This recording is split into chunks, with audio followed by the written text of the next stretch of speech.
دەستگای بەخشین و ڕێکخراوی هاوار لە ناحیەی تەشیە سەر بە قەزای چەمچەماڵ موچە و هاوکاری و جلوبەرگ بەسەر زیاتر لە 500 منداڵی بێباوک و هەژار و خاوەن پێداویستی تایبەت دابش دەکەن. ڕێکخراوی هاوار موچەی 2 مانگی 90 منداڵ و دابینکردنی جلوبەرگی 300 منداڵی دیکەی بێباوکی لە ئەستۆ گرت. دەستگای بەخشینیش بە هاوکاری خێرخوازان هاوکاری مادی بەسەر 140 خێزاندا دابش کرد.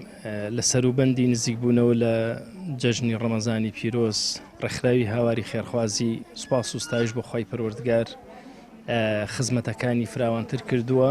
لە سنووری پارێزگای سلێمانی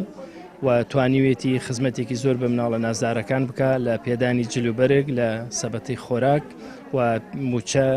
دابشکردن بەسەر مناڵە نازدارەکان و لێرە و دەستخۆشیمان هەیە بۆ خێرخوازان کە هاوکارمانن لە ڕێکخراوی هاواری خێرخوازی بۆی بتوانین ئەم خزمەتانە فراوانتر و گەورەتر بکەین. هەر ئەم ڕۆژ لە ناحیەی تەکیە نزیکەی 90 خانەوادە سوودمەند بوون لەم پرۆژە خێریەدا بە پێدانی جلوبەرگ و خواردن و پێداویستی ناوماڵ و موچەی مانگی 3 و 4 و ئەمە بەڕاستی جێ دڵخۆشیە کە ئێمە ئەم پرۆژانە کە لە خزمەت بە مناڵە نازدارانەیە لە کاتێکدا کە پێغەمبەرگیان دەفەرمێ هەر کەسێک کە کەفالەتی مناڵی نازدار بکە یا خزمەتی بکە لەگەڵی دابێ ئاوین لە بەهەشتا. ئەمە هۆکارێکە بۆی کەوا ئەلحەمدوللە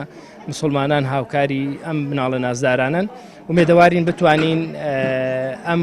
کۆمەڵێک فۆرممان لایە هەتاکو ئێستا کەفالەت نەکراوە لە سنووری پارێزگای سلێمانی و چەندین پرۆژەی ترمان هەیە بۆ مناڵی نازدار. ئینشاءڵڵا ئەتوانین ئەم خزمەتانە فراوانتر و گەورەتر بکەین. دیارە ئێمە دەستگای خێرخوازی بەخشین لە شار و شارچەکانی کوردستان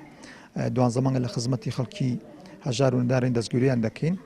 بەڵام بە تایبەتی لە مانگی ڕەمەزان ئێمە چالێکەکەمان چڕ دەکەینەوە زیاتر دەستگیری هەژاران و لە قەوماوان و فەقیران دەکەین. ئەم ڕۆژ ئێمە نووسنگی بەخشین لە شارۆچکەی تەکیە هەستین بە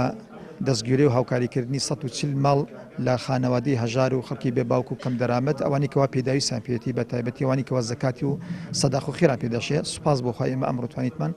140 خانەوادە دڵخۆشکەین بە بڕێک پارە هاوکاریان بکەین و لێرەوە دەستخۆشیمان هەیە بۆ خەڵکانی کەوا متمانەن بە بەخشین هەیە خێرەکانی خۆیان ئەو داهاتی کە لیان زیادە یاخو سەداقە و خێریان هەیە ئەگەن بە دەستگای بەخشین دڵنیا بن ئێمەش دەستێکی ئامینین و ئەیگەین نێشوێنی خۆی. سودمەندبووان بە ستایش و گەورەیەوە لە کاری دەستگا خێرخوازیەکان دەڕوان و بە دەستێکی پاک و جێمتمانیان دەزان و داوا لە خێرخوازان دەکەن ئەم جۆرە کەس و ڕێکخراوانە بکەنە نوێنەری خۆیان تا خێر و زەکاتەکانیان بگاتە کەسانی شایستە. ئێمە وەکو ئەم دایکانەی کە هەستاین بە ئەرچی بەخێوکردنی مناڵەکانمان لێرانە هەموو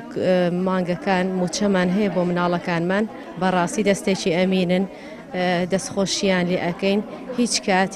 هیچ کاتێ مناڵە نازدارەکانمان لەبیر ناکەن هیوادارین خێرخوازان ئەم دەستە ئەمینە لەبیر نەکەن چەنەها مناڵی تری نازدار هەیە کە ئەوانش لە چاوەڕانی ئەوەن کە یەکێک بیانگرێتە ئەستۆی خۆی و ئێمە زیاتر پێویستیمان بەوانە ئەوان ماڵێکیان هەیە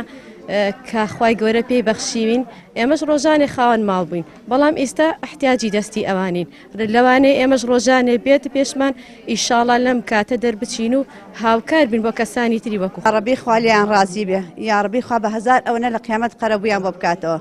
ئەم هەموو خەڵکە ڕەش و ڕوتە ئەیدینیت خێرخوازێکی ئەوها یارمەتیانەدا یا ڕەبی خوای گەورە بیهێنێتەوە ڕێیان یا ڕەبی خوا سەرفرازی دنیا قیامەتیان کە خوا بە حەزێ بۆیان بنووسێ. ڕێکخراوێک هەموو ژیانی خۆی تەرخانکە بۆ خزمەتی خەڵک.